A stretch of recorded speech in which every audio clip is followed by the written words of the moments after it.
The Knicks' final roster spot situation just got a whole lot more intriguing. Ian Begley is now saying that there's a lot of support internally to bring back Landry Shamet, but that's not all. The Knicks could be looking to add another veteran in addition to Shamet, and the only way to make that happen, you guessed it, is a trade. So today we're going to break down what Begley just reported, how the Knicks could realistically create that extra roster spot, the type of veterans that they might be targeting, and the one player I think could actually be moved to make it all happen. So let's start with what Begley actually said. Quote, "I think there's a lot of support internally bringing Shamet back. I would assume he would be back. And I wouldn't rule out the idea of the Knicks adding another veteran in addition to Shamet, and the only way to do that is a trade, a Simmons or somebody else, something I'm vaguely keeping an eye on." So to translate, Shamet looks like a near lock for the roster spot, but if the Knicks want somebody else along with him, a trade has to happen. We're not talking about a big blockbuster, but rather moving out a player to free up a standard roster spot. Now the big question is, if they make that move, who's that second veteran going to be?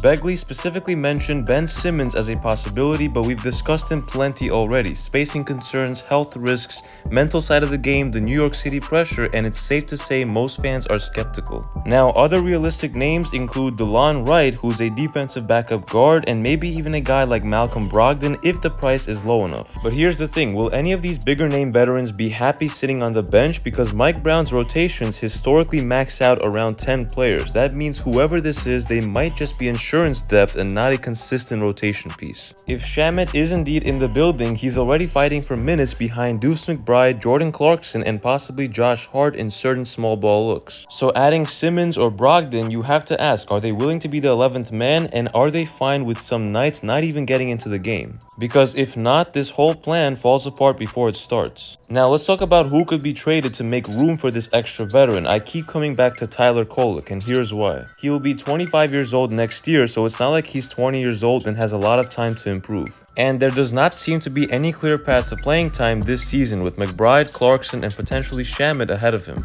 Lastly, he's on a fully guaranteed deal for the next few years, meaning that the Knicks cannot just stash him. He has to play somewhere to prove his value. And shout out to my fellow Knicks YouTuber Raw Hebrew Remnant for this good idea. He is suggesting that the Knicks could send Kolek to a team like the Brooklyn Nets, a rebuilding squad that could actually give him a shot in the rotation. And no, the Knicks would not be getting a player back in this scenario, probably just a second-round pick or some cash considerations. Now, if this would happen and the Knicks did create a second veteran minimum roster spot, they could go the other route instead of getting a bigger name like Simmons or Brogdon by getting an internal piece, someone like Marjon Beauchamp or Anton Watson. Or even Kevin McCullough Jr., because these guys are already in the system, already understand the Knicks culture, and would not demand big minutes right away. This way you keep developing from within without disrupting the chemistry. But look, if I had to predict personally, here's what I think happens. Shamet signs, that's almost a given. The Knicks shop Kolek quietly to see if they can free up a roster spot. If they can, they target a low-drama veteran insurance piece, someone like Delon Wright, who would not cause headaches about minutes. But the wild card that is still a possibility is if the front office decides Simmons is worth the gamble, and that would be the most polarizing move of the summer,